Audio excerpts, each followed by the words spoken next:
শীত মৌসুমে সবাইকে স্বাগতম। আপনাদের জন্যই আরও একটা নতুন ভিডিও নিয়ে আমি হাজির হয়েছি, মাসুদ রানা।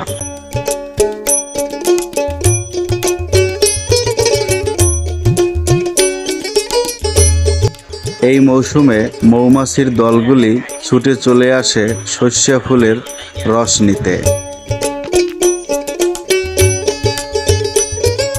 সরিষা ফুলের রস দিয়েই তারা সুস্বাদু মধু তৈরি করবে।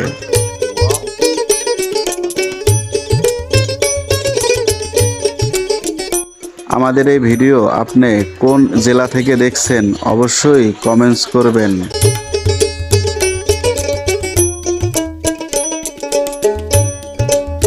ভিডিওটি শেয়ার করে আপনাদের বন্ধুদের দেখার সুযোগ করে দিবেন।